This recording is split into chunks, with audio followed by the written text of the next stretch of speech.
What's up, everyone? Welcome back to Jared's Books. I am Jared, and I am fully caffeinated on this Saturday afternoon. Now, um, wanted to put together this video. I know I said I wouldn't have any new reads until I had finished my first novel, but the good news is I'm not finished with it, but I am finished with the first edit all the way through to where I had to split the novel. So, if you follow my channel, the 33 of you that watch this and probably don't watch it, um, I had reached a point in my novel where I wanted a section to be towards the end, and then when I split it, it left this huge gap, and I didn't know where to go. So I just started from the beginning to do an edit of the entire thing, and finished the first edit, and I'm getting ready to start going again. But I figured, why not read something? So I didn't want something too long or too involving, so I grabbed this little gem that I found on Amazon. This is I Found Puppets Living in My Apartment Walls by Ben Farthing. I really like Muppets, always have, probably always will. I find them hysterical, very entertaining. They put me in a very good mood. So when I saw this cover, I mean, the cover is money. It's just, and apparently, this Ben Farthing, it is a series of I found. So he has like I found a circus tent somewhere, or I found puppets in my apartment walls. It is a very short read. It is 144 pages with some pretty large font in there. I knocked it out in like a day and a half. And the only reason it took me a day and a half is because I had other stuff to do. But this was a huge piece of shit. It just was. I know that sounds rough, especially, and trust me, I've taken into consideration the harsh words, given that I'm writing my first novel, and what criticism would feel like. But Ben Farthing, I'm sorry, man. Like, it's a self-published book, and for good reason, because it's terrible. This book stinks.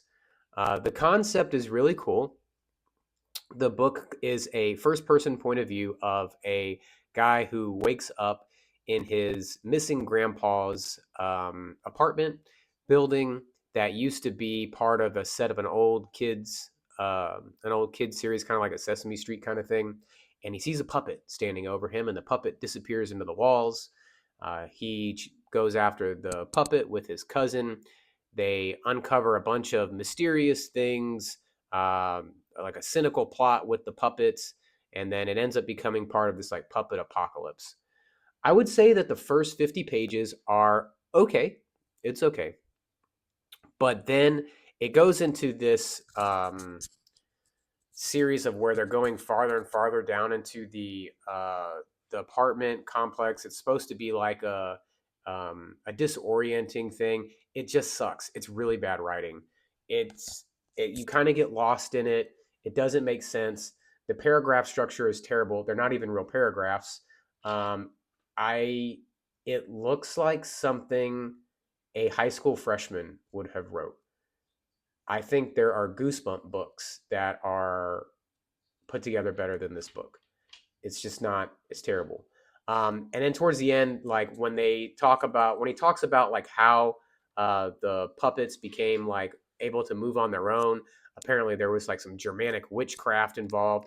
It doesn't even make sense with how many characters were involved in that. Like he kind of stumbles, he misconstrues and like mixes up like his own how many characters were involved with it. The descriptions are not very well there or good. There's zero prose in this book. It's just like I did this, then my cousin did this, and then I said this, and then she did that. This is the biggest piece of shit I have ever read, ever. And the only reason I finished it is because I have bad OCD of starting something and not finishing it through, no matter how fucking painful it might be. And this, my friends, was extremely painful. This sucked. This was a 0 out of 10. If I could give it a negative score, I would. If I ran out of toilet paper, I would probably use it. So there you go. A book not to read. I found puppets living in my apartment walls. Ben Farthing. So that being said, I needed to cleanse my reading mind of the garbage. So I picked up Between Two Fires by Christopher Buehlman. This is one of the books that I had on my to be reading list for 2025, and I started reading it. Um, and I haven't got far enough into it yet. I'm probably about 70 pages in. Um, it really just feels like a knockoff of Game of Thrones with Arya Stark and the Hound's relationship. I don't know when he wrote this, but it's like he literally just mimicked their relationship, their on-screen relationship of how the back and forth. The one main character, the disgraced knight, is basically the Hound to a T. The little girl is not an Arya Stark kind of character. She's not doesn't seem very brave, doesn't seem very um, courageous or anything like that. So I guess there's a difference there. But the main character knight is the Hound. I haven't got to the other character yet. Apparently, there's like a priest, and there's supposed to be this battle between good and evil. Like I said, I haven't got deep enough into it yet to really judge it. But so far, it just seems kind of kitschy, cliche, and a story that's kind of already been told. So hopefully, it gets better. Uh, I'm gonna put this one on the back burner. I will say that it's I like the way that the book flows so far.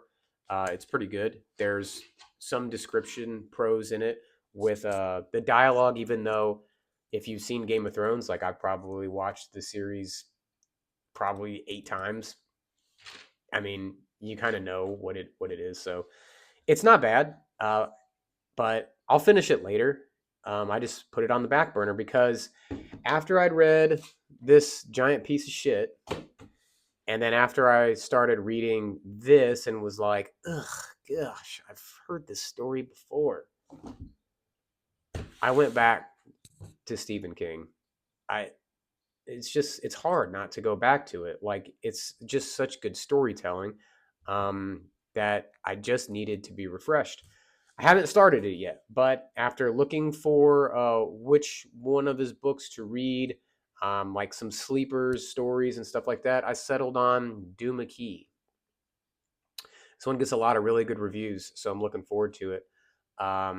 It's a terrible construction site severs this guy's arm, kind of ruins his mind, implodes his marriage, and then he moves to Florida, ends up striking up a bond with a looks like an older lady, and he starts painting. And I guess he starts painting like portals for her ghosts and stuff like that. So it seems pretty cool. It seems to be a fan favorite. It gets really good reviews. And like I said, people kind of refer to it as like one of his sleeper, like sleepy good, sneaky good stories to check out. So I grabbed that, and I will start reading it today after I make this video, set this video up, and I try to jump back into my novel. I'm going to try to knock out a couple hours of writing and pick back up and try to fall back into that groove of adding the new stuff now that the first edit edition is done of about 80% of it. So that's where we're at. Got some traveling to do next week that I'm not looking forward to. Having to go back to beautiful Colorado, which, if you looked at the last video, I wasn't really a fan of. But it's a quick trip. I'll be in one day, out the very next day. So I will not be able to get out of there fast enough. I can assure you of that. So to recap, novel's going good. I am setting a finish date of October for my novel. I will not be self-publishing it. I am actually going to try to pursue a literary agent and try to actually get it picked up by a publisher. I also have a really cool idea for another story that's a little bit darker that I'm looking forward to starting. I also have kind of like a like tragic figure, like romance kind of story that I've already wrote quite a bit of. So got some other things in the fire. And I'd like to hear y'all's input if you've done any writing or done any publishing on what worked, what didn't work. Did you self-publish? Did you were you able to get a literary agent? If you did, what did that process look like? Uh, just any kind of tips would help. And then I'd like to hear if anybody else has read I Found Puppets Living in My Apartment Walls. Please chime in. Please. If you have a comment saying anything else besides this was junk, uh, we're not on the same wavelength. If any of you have read Duma Key, please let me know what I am in for, what you thought about it, maybe without giving away any spoilers. And Between Two Fires, let me know what you thought about this. I can kind of see where this is going, I think. But this book gets really good reviews. So I'm still going to read this, but I'm going to read it after I read Stephen King just because I just really like his writing. His writing puts me in the mood to write, it inspires me. I really like it. And then, yeah, that's where we're at. So, as always on the page, we never really kind of plan any of this stuff out. I drink too much caffeine. I come up here, I hit play, I go on a tangent about books and my writing, and that's what the channel is. So if you like this recap, go ahead and give me a like, give me a subscribe, and give me a comment. Like, I want to hear your comments. Let me know about the books. Let me know about your writing process. That's what I'm really interested in. I want to get my first novel completely done by October. I've set myself a deadline, and I'm really going to try to stick to it. So feel free to chime in. As always, thanks for stopping by. Keep reading. Hope you enjoy the rest of your day, and talk soon.